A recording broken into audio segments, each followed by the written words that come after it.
ಚಿತ್ರದುರ್ಗದ ರೇಣುಕಾಸ್ವಾಮಿ ಕೊಲೆ ಕೇಸ್ಗೆ ಸಂಬಂಧಪಟ್ಟಂತೆ ನಟ ದರ್ಶನ್ ಅವರು ಜೈಲಲ್ಲಿದ್ದಾರೆ.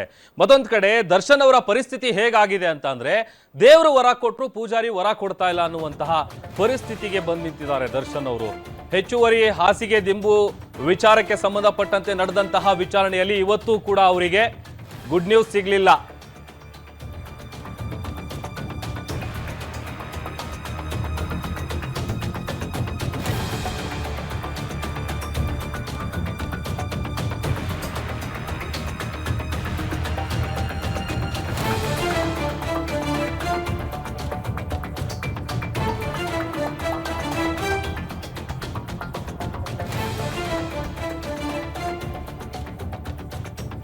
ನೋಡಿ, ಇವತ್ತು ನಡೆದಂತಹ ವಿಚಾರಣೆಯಲ್ಲೂ ಕೂಡ ಪ್ರಬಲವಾದ ವಾದ ಪ್ರತಿವಾದ ನಡೆದಿದೆ. ಈಗ ಆದೇಶವನ್ನ ನ್ಯಾಯಾಧೀಶರು ಅಕ್ಟೋಬರ್ 9ಕ್ಕೆ ಕಾಯ್ದಿರಿಸಿದ್ದಾರೆ. ಒಂದು ಕಡೆ ಹೆಚ್ಚುವರಿ ಹಾಸಿಗೆ ದಿಂಬನ್ನ ಕೊಡಬೇಕು ಅನ್ನುವಂತಹ ವಿಚಾರ ಕೊಲೆ ಆರೋಪಿ ದರ್ಶನ್ಗೆ ಇವತ್ತು ಕೂಡ ಸಿಗ್ಲಿಲ್ಲ. ಹಾಸಿಗೆ ದಿಂಬು ಕೋರ್ಟ್ನಲ್ಲಿ ಪ್ರಬಲವಾದ ವಾದ ಪ್ರತಿವಾದ ನಡೆದಿದೆ.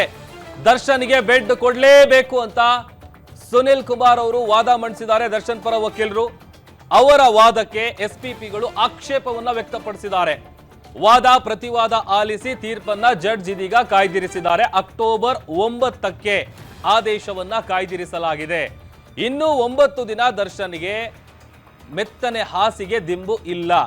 ಅದಕ್ಕೆ ಹೇಳ್ತಾ ಇದ್ದೆ, ದೇವರು ವರ ಕೊಟ್ಟರು ಪೂಜಾರಿ ವರ ಕೊಡ್ತಾ ಇಲ್ಲ ಅನ್ನುವಂಥ ಪರಿಸ್ಥಿತಿ ದರ್ಶನ್ ಅವ್ರದ್ದು. ಯಾಕೆ ಅಂತ ಅಂದ್ರೆ ಈಗ ಆಲ್ರೆಡಿ ಕಳೆದ ಬಾರಿ ನಡೆದಂತಹ ವಿಚಾರಣೆಯ ಸಂದರ್ಭದಲ್ಲೂ ಕೂಡ ನನಗೆ ವಾಕಿಂಗ್ ಮಾಡೋದಕ್ಕೆ ಸ್ಪೇಸ್ ಇಲ್ಲ, ಸೂರ್ಯನ ಬೆಳಕು ಬರ್ತಾ ಇಲ್ಲ, ಬಟ್ಟೆ ಎಲ್ಲ ನಾರ್ತಾ ಇದೆ, ಫಂಗಲ್ ಇನ್ಫೆಕ್ಷನ್ ಆಗಿದೆ, ಒಂದು ರೀತಿ ಬಹಳ ಹಿಂಸೆ ಆಗ್ತಾ ಇದೆ, ಒಂದು ತೊಟ್ಟು ವಿಷ ಕೊಟ್ಬಿಡಿ ಅಂತೆಲ್ಲ ಜಡ್ಜ್ ಮುಂದೆ ಕಣ್ಣೀರು ಹಾಕಿದ್ರು ನಟ ದರ್ಶನ್ ಅವರು. ಆ ಸಂದರ್ಭದಲ್ಲಿ ಜಡ್ಜ್ಗಳು ಆ ರೀತಿಯೆಲ್ಲ ಮಾತಾಡಬಾರ್ದು, ನೀವು ಹಾಗೆಲ್ಲ ಹೇಳಬಾರ್ದು ಅಂತೇಳಿ ಕನಿಷ್ಠ ಸೌಲಭ್ಯಗಳು ಏನಿರುತ್ತೆ ಒಬ್ಬ ಆರೋಪಿಗೆ ಕೊಡುವಂತಹ, ವಿಚಾರಣಾಧೀನ ಕೈದಿಗೆ ಕೊಡುವಂತಹ ಮಿನಿಮಮ್ ಫೆಸಿಲಿಟೀಸ್ ಏನಿರುತ್ತೆ ಅದನ್ನ ಕೊಡಿ ಅಂತೇಳಿ ಸೂಚನೆಯನ್ನ ಕೊಟ್ಟಿರ್ತಾರೆ.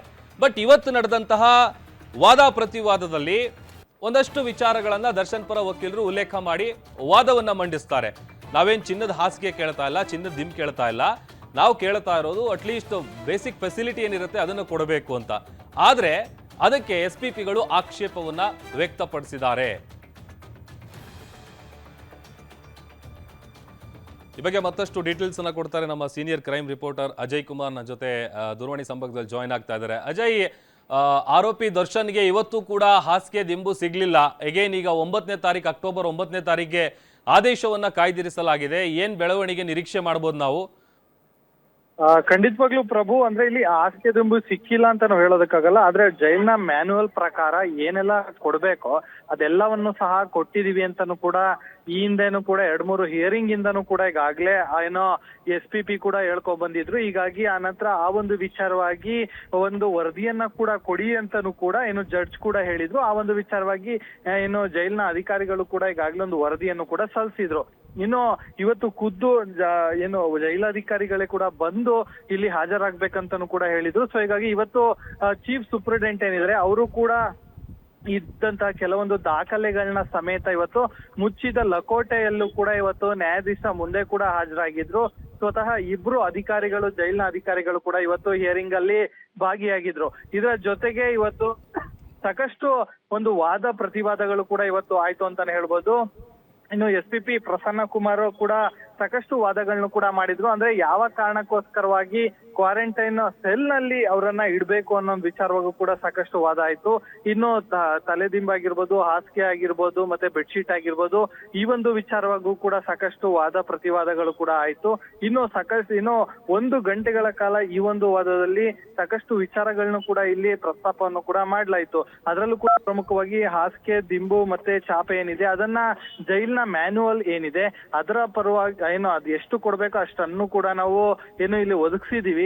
ಆದ್ರೆ ಇವರು ಎಕ್ಸ್ಟ್ರಾ ಕೇಳುತ್ತಿದ್ದಾರೆ, ಅದನ್ನೆಲ್ಲವನ್ನು ಕೂಡ ನಾವು ಕೊಡೋದಕ್ಕಾಗಲ್ಲ. ಇವರು ಚಿನ್ನದ ಒಂದು ಮಂಚ ಕೇಳ್ತಾರೆ, ಅದನ್ನೆಲ್ಲವನ್ನು ಕೂಡ ನಾವು ಕೊಡ್ತಾ ಹೋಗಕ್ಕಾಗತ್ತಾ? ಸೊ ಹೀಗಾಗಿ ಜೈಲ್ನ ಮ್ಯಾನ್ಯುವಲ್ ಏನಿದೆ ಅದನ್ನ ಮಾತ್ರ ನಾವು ಕೊಡ್ಬೇಕು ಅಂತಾನು ಕೂಡ ಏನು SPP ಅನ್ನೋ ವಾದವನ್ನು ಕೂಡ ಮಾಡಿದ್ರು. ಇನ್ನು ಕ್ವಾರಂಟೈನ್ ಸೆಲ್ ನಲ್ಲಿ ಇಷ್ಟು ದಿನ ಯಾಕೆ ಇಟ್ಟಿದ್ದಾರೆ ಅಂತಾನು ಕೂಡ ಅವರು ಪ್ರಶ್ನೆನ ಮಾಡಿದ್ರು ದರ್ಶನ್ ಪರ ವಕೀಲರಾಗಿರುವಂತ ಸುನಿಲ್ ಅವರು.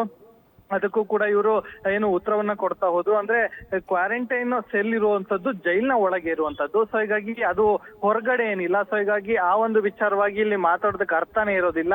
ಯಾಕಂದ್ರೆ ಜೈಲ್ನ ಒಳಗಿರುವಂತ ಕ್ವಾರಂಟೈನ್ ಸೆಲ್ ನಲ್ಲೇ ಇವರು ಇಟ್ಟಿರುವಂತದ್ದು. ಇಲ್ಲಿ ಇಡಬಾರ್ದು ಅಂತ ಯಾವುದೇ ರೀತಿಯಾದಂತಹ ಏನೋ ರೂಲ್ಗಳಿಲ್ಲ ಇಲ್ಲಿ ಅನ್ನೋ ಮಾತನ್ನು ಕೂಡ ಹೇಳಿದ್ರು. ಇನ್ನು ಕಾರಾಗೃಹದ ನಿಯಮಗಳೇನಿದೆ ಅದನ್ನು ಕೂಡ ಈಗಾಗಲೇ ಸಂಪೂರ್ಣವಾಗಿ ಓದಿ ಅದನ್ನು ಕೂಡ ಹೇಳಿದ್ರು. ಒಟ್ಟು ಎಲ್ಲಾ ಸಾಕಷ್ಟು ವಿಚಾರಗಳು ಕೂಡ ಇಲ್ಲಿ ಪ್ರಸ್ತಾಪವಾಯಿತು. ಇನ್ನು ಸುನೀಲ್ ಏನಿದ್ದಾರೆ ಅವರು ಕೂಡ ಸಾಕಷ್ಟು ವಾದವನ್ನ ಮಾಡಿದ್ರು. ಅಂದ್ರೆ ಎಲ್ಲೂ ಕೂಡ ಇಡೀ ಭಾರತದಲ್ಲೇ ಆಗದೆ ಇರುವಂತಹ ಬೆಳವಣಿಗೆಗಳು ಇಲ್ಲಿ ಪರಪ್ಪನ ಅಗ್ರಹಾರ ಜೈಲಲ್ಲಿ ಆಗ್ತಾ ಇದೆ. ಅದು ಯಾವ ಕಾರಣಕ್ಕೋಸ್ಕರ ಈ ರೀತಿಯಾಗಿ ನಮ್ಮ ಕಕ್ಷಿದಾರಾಗಿದ್ದಂತ ಅಂದ್ರೆ ಆರೋಪಿಯಾಗಿರುವಂತ ದರ್ಶನ್ ಅವರ ಈ ರೀತಿಯಾಗಿ ಟ್ರೀಟ್ ಮಾಡ್ತಾ ಇದಾರೋ ಗೊತ್ತಿಲ್ಲ. ಸೊ ಹೀಗಾಗಿ ಈ ಒಂದು ವಿಚಾರವನ್ನ ಕೋರ್ಟ್ ಕೂಡ ಪರಿಗಣಿಸಬೇಕು ಅಂತಾನು ಕೂಡ ಅವರು ವಾದವನ್ನ ಮಾಡಿದ್ರು. ಯಾಕಂದ್ರೆ ಎಲ್ಲೂ ಕೂಡ ಇರದೇ ಇರುವಂತಹ rules and regulations Parappana Agrahara ಜೈಲಿನಲ್ಲೂ ಕೂಡ ಇದೆ. ಇನ್ನು ಇವರೆಲ್ಲ ಎಷ್ಟೆಷ್ಟು ಹಣವನ್ನ ತಿಂತಾರೆ ಅಂತ ಹೇಳಿ ನಮಗೂ ಕೂಡ ಗೊತ್ತಿದೆ ಅನ್ನೋ ಒಂದು ಮಾತನ್ನು ಕೂಡ ಹೇಳಿದ್ರು. ಆಗ ಜಡ್ಜ್ ಕೂಡ ಅದನ್ನ ಆಲಿಸಿ ಯಾವೊಂದು ವಿಚಾರಗಳನ್ನ ಬಿಡಿ, ಈಗ ಆಗ್ತಿರುವಂತ ಕೇಸ್ನ ವಿಚಾರವಾಗಿ ಮಾತ್ರ ನೀವು ಮಾತನಾಡಿ ಅನ್ನೋ ಮಾತನ್ನು ಕೂಡ ಜಡ್ಜ್ ಕೂಡ ಹೇಳಿದ್ರು. ಸೊ ಹೀಗಾಗಿ ಸಾಕಷ್ಟು ಬೆಳವಣಿಗೆಗಳು ಕೂಡ ಆಯ್ತು. ತಲೆದಿಂಬ ಆಗಿರ್ಬೋದು, ಮತ್ತೆ ಕ್ವಾರಂಟೈನ್ ಸೆಲ್ ಅಲ್ಲಿ ಇರೋದು ಆಗಿರ್ಬೋದು, ಇವೆಲ್ಲವನ್ನು ಕೂಡ ಮತ್ತೆ ವಾಕಿಂಗ್ ವಿಚಾರ ಒಂದು ಕೂಡ ಪ್ರಸ್ತಾಪ ಆಯ್ತು. ವಾಕಿಂಗ್ ವಿಚಾರವಾಗಿ ಕೂಡ ಅಂದ್ರೆ ಬೆಳಗ್ಗೆ 1 ಗಂಟೆ ಸಾಯಂಕಾಲ 1 ಗಂಟೆ ಮಾತ್ರ ಬಿಡ್ತಿದ್ದಾರೆ.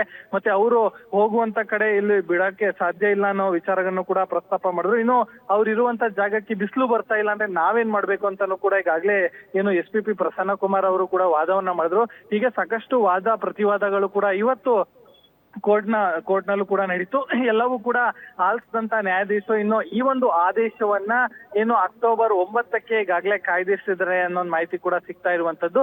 ಸೊ ಹೀಗಾಗಿ ಅಕ್ಟೋಬರ್ 9ಕ್ಕೆ ಯಾವ ರೀತಿಯಾದಂತಹ ಒಂದು ವಿಚಾರಗಳು ಮತ್ತೆ ಯಾವ ರೀತಿಯಾದಂತಹ ನ್ಯಾಯಾಧೀಶರು ಏನು ವಿಚಾರಗಳನ್ನ ಕೂಡ ಹೇಳ್ತಾರೆ ಅನ್ನೋದನ್ನು ನಾವು ಕೂಡ ಕಾದ್ ನೋಡ್ಬೇಕಾಗಿದೆ. ಯಾಕಂತಂದ್ರೆ ಈಗಾಗಲೇ ಸಾಕಷ್ಟು ವಿಚಾರಗಳು ಇರುವಂತದಂದ್ರೆ ಪ್ರಮುಖವಾಗಿ ಏನು ತಲೆದಿಂಬಿನ ವಿಚಾರ, ಬೆಡ್ಶೀಟ್ ನ ವಿಚಾರ, ಮತ್ತೆ ವಾಕಿಂಗ್ ಮಾಡುವಂತಹ ವಿಚಾರ. ಸೊ ಹೀಗಾಗಿ ಇವೆಲ್ಲವನ್ನು ಕೂಡ ಕ್ವಾರಂಟೈನ್ ವಿಚಾರ ಇವೆಲ್ಲವನ್ನು ಕೂಡ ಈಗಾಗಲೇ 9ಕ್ಕೆ ಈಗಾಗಲೇ ಮುಂದೂಡಿದರೆ ಅವತ್ತು ಯಾವ ರೀತಿಯಾದಂತಹ ತೀರ್ಪನ್ನ ಮತ್ತೆ ಯಾವ ರೀತಿಯಾದಂತಹ ಆದೇಶವನ್ನ ನ್ಯಾಯಾಧೀಶರು ಕೊಡ್ತಾರೆ ಅಂತ ನಾವು ಸಹ ಕಾದ್ ನೋಡ್ಬೇಕಾಗಿದೆ ಪ್ರಭು. ಅಜಯ್, ಈಗ ಹಿಂದೆ ಅಟ್ಲೀಸ್ಟ್ ಮಿನಿಮಮ್ ಏನು ಸೌಕರ್ಯಗಳು ಕೊಡಬೇಕು ಅದನ್ನೆಲ್ಲ ಕೊಡಿ ಫೆಸಿಲಿಟೀಸ್ನ ಅಂತ ಕೋರ್ಟ್ ಹೇಳಿತ್ತು. ಆಮೇಲೆ ಇವತ್ತು ನಡೆದಂಥ ವಾದದ ಸಂದರ್ಭದಲ್ಲಿ ಕೂಡ ಆ ವಿಚಾರ ಉಲ್ಲೇಖ ಆಯಿತು ಅಂತ. ಅಂದರೆ ಕೋರ್ಟ್ ಕೊಟ್ಟಿರುವಂಥ ಸೂಚನೆಗೆಲ್ಲ ಇವರು ಬೆಲೆ ಕೊಡ್ತಾ ಇಲ್ಲ, ಅದಕ್ಕೆ ಏನು ಕಿಮ್ಮತ್ ಕೊಡ್ತಾ ಇಲ್ಲ ಅನ್ನುವಂಥ ನಿಟ್ಟಿನಲ್ಲಿ ಈಗ ಬಹುಶಃ 9ನೇ ತಾರೀಕು ನಾವು ಏನು ನಿರೀಕ್ಷೆ ಮಾಡ್ಬೋದು ಅಂತ? ರಿಲೀಫ್ ಸಿಗುತ್ತಾ ಹೇಗೆ ದರ್ಶನ್ ಅವ್ರಿಗೆ? ಅಟ್ಲೀಸ್ಟ್ ತಾವು ಕೇಳಿದ್ದೆಲ್ಲ ಸಿಗುತ್ತಾ ಅಂತ?